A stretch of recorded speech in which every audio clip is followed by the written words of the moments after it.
Everyone wants more money, but most of us weren't taught how to create an abundant life. That's where the law of attraction, manifesting success stories show comes in. If you are ready to have more money, create more freedom, and experience more fun, turn the volume up. It's time to learn how to create the prosperity and life you have been dreaming of. Here's your host, Cassie Parks. Hello, and welcome to this episode. I am back with Michelle Reynolds. Of course, I'm your host, Cassie Parks. Welcome, Michelle. Thank you. How are you? I'm great. Thank you. Awesome. Well, tell me something awesome. Oh my gosh, the most recent thing is I have this new client, and she's like the perfect client that I could have ever written down. Like, she's got every attribute. She's got the profession that I love. She's got everything, and she's paying me what I asked her to pay me. That's awesome. Yeah. Yeah, that's exciting. And so do you want to talk about, there was a moment in the last week before that client where things didn't feel awesome, right? That's true. Yes, I would love to talk about that. I was like, it's like I can laugh now. It's like it's only a week away, but I was in turmoil for a day over this. So I in my virtual assistant business, I had a client that she pays a minimal amount anyway. And her business has been affected by government shutdowns and just economy and life and whatever. And she wanted to reduce her work by half. And, and I was like, no, because, which is an option to say no. Right. And I could have said no completely, but, I said yes, kind of out of desperation. Like I need the half, there was this desperation, and I panicked over this other half of the money going away. And it was, it's minimal.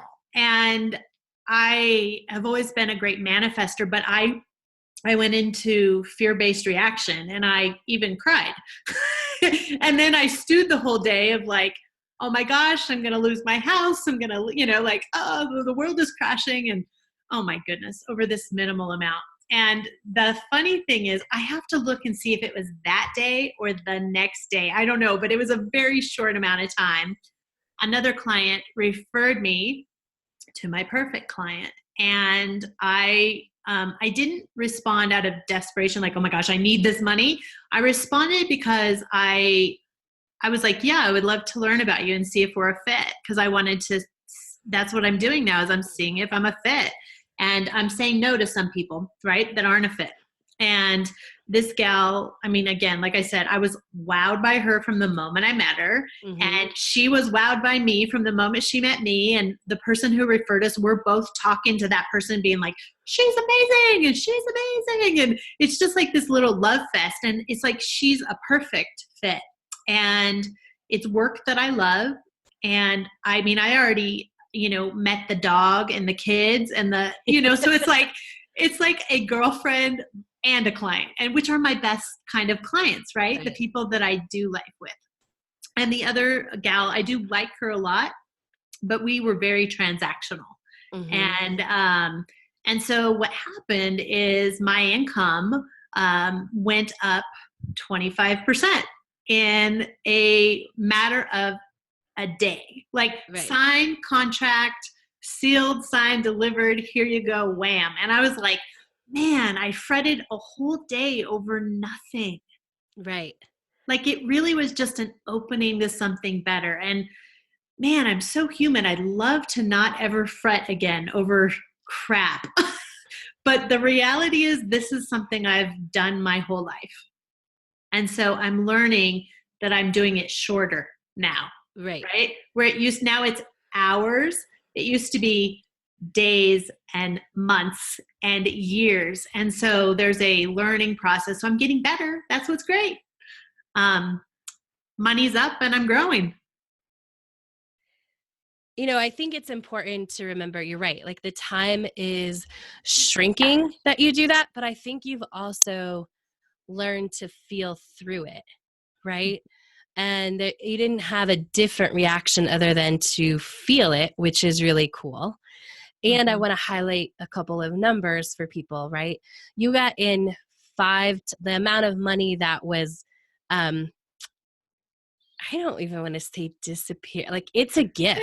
Yeah. It's a gift, right? But the amount of money that in theory was going down, you're at 5 times the amount the next day. And what I think is important to remember for people is that often things have to go out before things can come in. Mm-hmm. And so just even like catching yourself and processing and going, okay, I'm going to be okay, and having that conversation with yourself is amazing, because often the better thing is about to show up. Mm-hmm. You just can't see it yet. Yep. So, yeah. and I, the other thing that just totally tailspin me is, this is my 13th month of supporting myself. Right. And so, when we reference the same thing you just said, something had to go out in order for something amazing to come in. Right. That works with relationships too. Yes. Right. Yeah. And you have to go, and you just have to go through all the process. And I love it. And I think part of it really was too, I think opening up in the middle of that, around that time, we had an amazing coaching session where when we talked about it before, you described it as like, we looked in all the cupboards, which is literally what we did. Right. And so, I want to talk about this. So I've given you let's inventory all of this extra stuff that you have, right? Yep. Mm-hmm. And let's look at that. Like, let's open up the cupboard. And so it's not always easy, because we put things in cupboards often so they're not seen, right? We put like the things that aren't pretty, like in a cupboard, and shut them up. People come over, you put it away. Right. And you shut the closet door, you shove it all in, and you shut the closet door, right? Yeah. So that it's just what's pretty. And so let's talk about what happened when we opened up the cupboard and we started to look at like what's in there, what's been accumulating in there. Mm-hmm. Yep. So do you want to, I'm asking which direction we're going. Are we talking about the actual opening the cupboards and looking? Or are we talking about like looking at financial numbers or looking at the emotional balance? Like, what are we talking about? Because it applies to all of them. It does apply to all of that. I think where we started, right, was opening the cupboard and looking at this inventory that you had, right? And step 1 is to look at it. Because I think the emotional stuff, right, it comes after. But often we have to look at what's there, and we have to go, okay, and we have to put dollar values to things. This is the dollar value that I've invested in this. This is am I getting that return on that investment? Okay, no problem. I know where we're going then. Thank you for holding me there. So I am in a network marketing company, and we often do promotions and specials, and I'm sure listeners who are listening to this have been like, oh, this is a deal today, right thing. And I'm no longer, but I have been an impulse buyer in the past. And I love the high of it, and I love getting a deal. And it also fills my need to be seen in a way that I'm doing what a leader's supposed to do. And what we found when we opened my Indeed cupboard, because I do have a cupboard that is just inventory of products I have purchased over the last 2 years. There is X of my own personal use plus extra stuff that's brand new that I could literally turn around and retail, which was when I bought it, I thought I'd either use it or retail it. I did think that. I like $2,300 extra that when we put the dollar signs to it, I could literally sell. And I'm like, hello, that's a substantial amount of money. It's not just like $100 or something. I'm talking thousands of dollars sitting there that, someone else might want to try, or I need to either, and again, if not, it's money already spent. I can also be intentional about, wow, I should really use that, versus it's sitting there and just taking up cupboard space. That cupboard space might be needed for something else. Like, I don't know, or nothing. I'm okay with nothing at this point. Having a totally bare cupboard would be something new in my life. Right. We should work on that. Right? It's huge. Like, anyone listening, if you can leave a cupboard empty. You can leave a shelf empty. You can leave something empty. It's holding that space. It's just leaving space. And so you're right. And so I think, I want to break the process down, right? We opened the cupboard and you inventoried it and you looked at all of this, and then you had to look at like, what am I actually going to use and which is stuff that I just bought. And along the journey of looking at this stuff, what we get is what you talked about before. It's like, then you also open the emotional cupboard of, okay, what's behind this, right? Yeah. It's like, I want to be the leader that I want to be. And I think we even did some exploration on that. Like, because we often take on what other people tell us is what needs to be a quality. And we don't look at, and again, this is from a year ago, right? So this also needed to be updated into today's Michelle.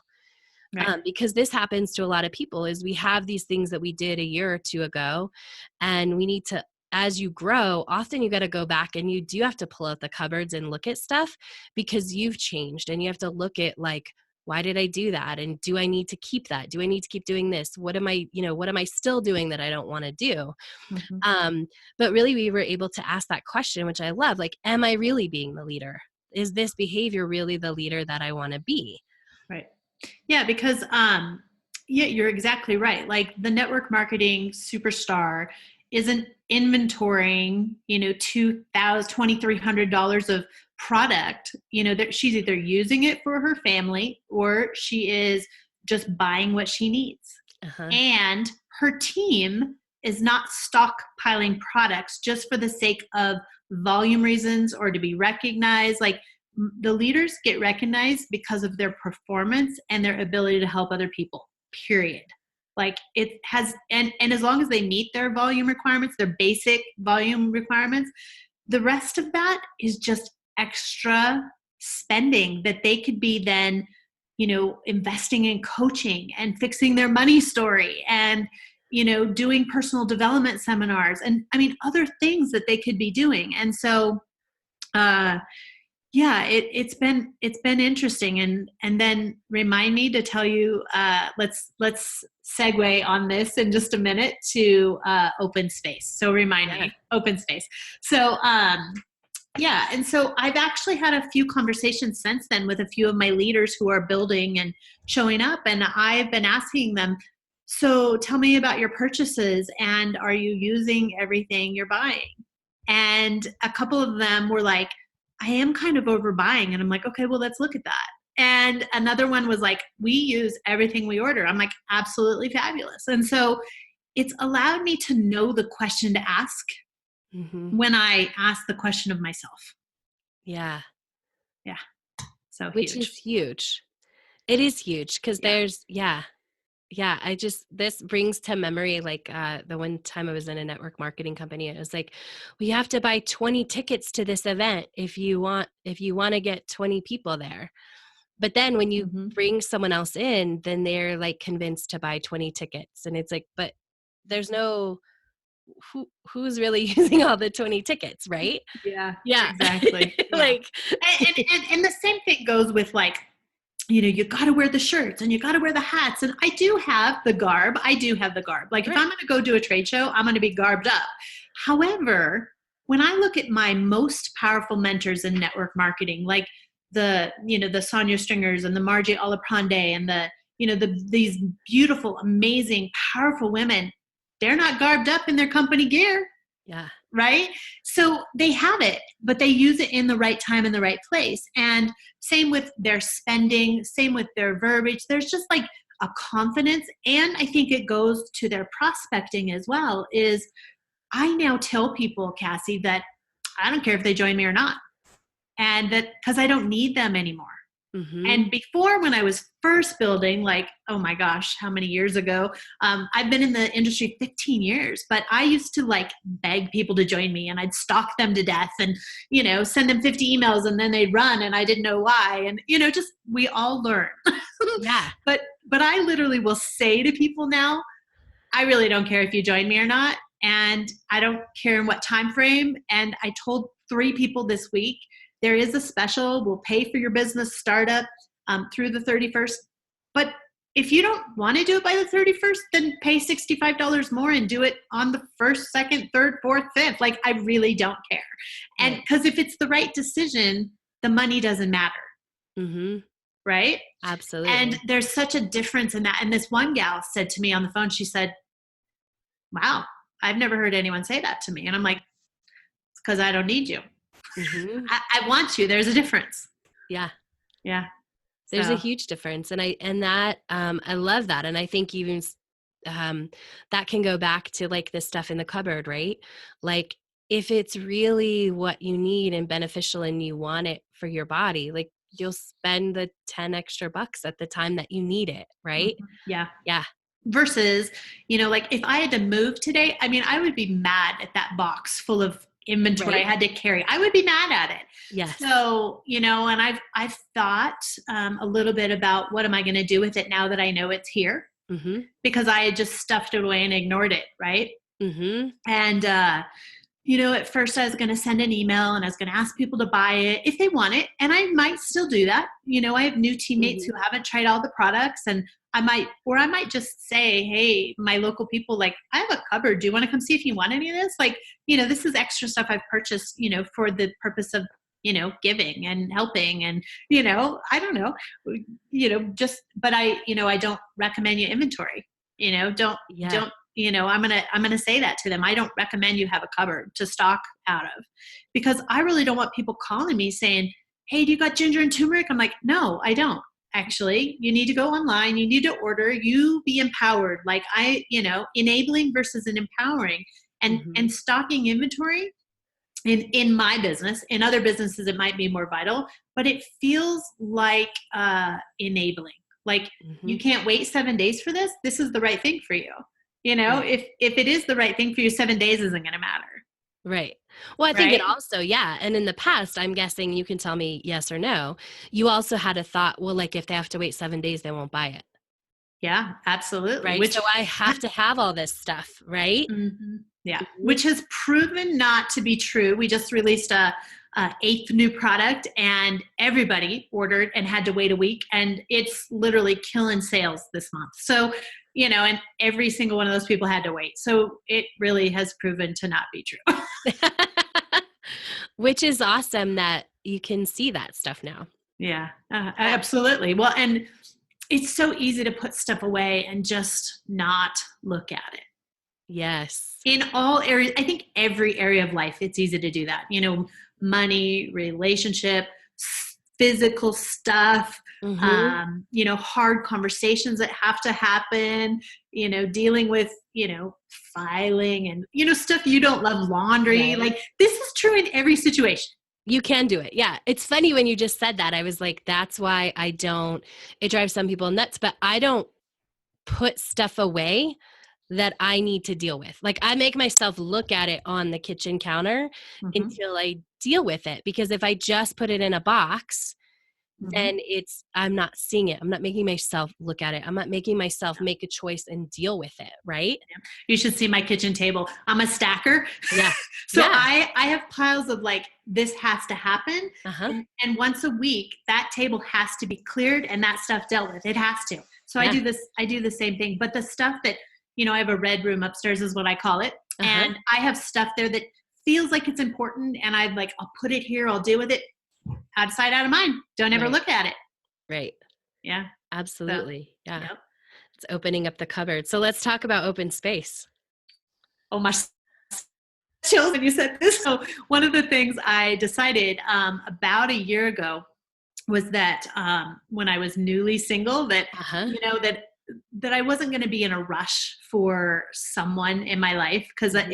I don't want anyone. I just want the perfect one. Yeah. And he will come in perfect timing. And but what I did is I left a whole entire dresser empty mm-hmm. and one part of the closet, because I ever thought, gosh, if and again, let me just say this, nobody's been in my bedroom, but if they were in my bedroom and then we were to that point where they were looking in dressers or closets, they'd be like, wow, there's room for me here. But it's not that they would be looking for that. It's energetically knowing. Like right. I would have room for them. Like I would never be like, oh, do you want to date? Oh, look, I have a closet for you. Oh, I've got a dresser open. Oh my gosh, you can move in like that. Oh my gosh, that's just such a desperate thing. So it wasn't for them. It was for me. Absolutely. Yeah. Yeah.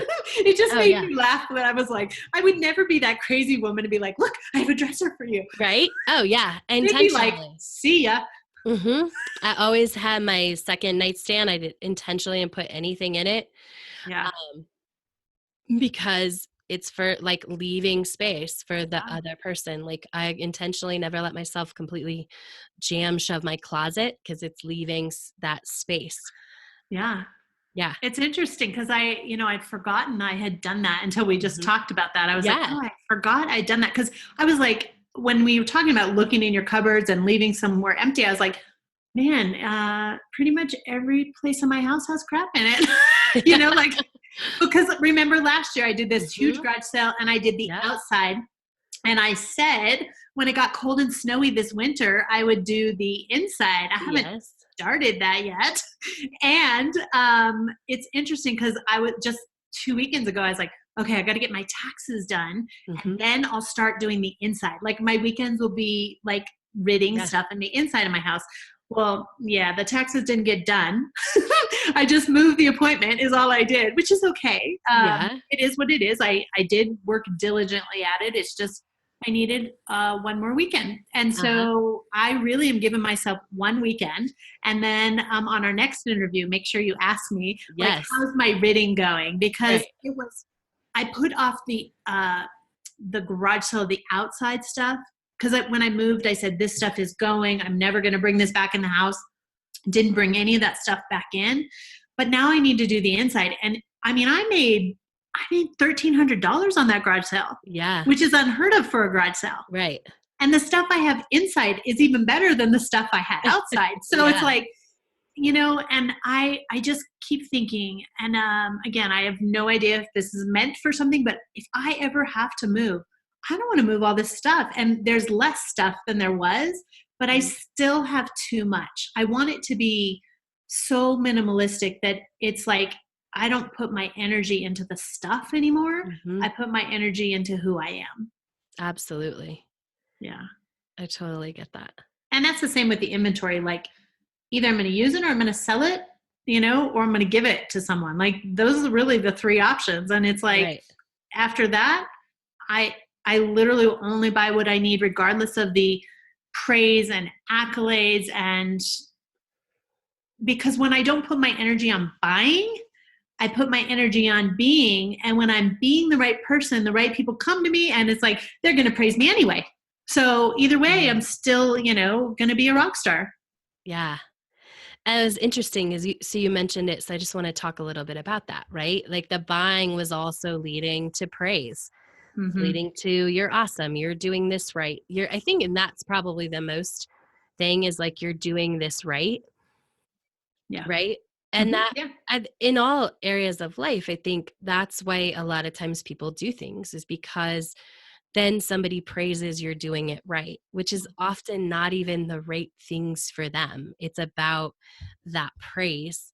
But when we can stop the buying behavior and we can look at that, then we can see what do we really want? Like, why was I doing that? Right. And it's almost when we I think this happened for you and you can tell me, it's when we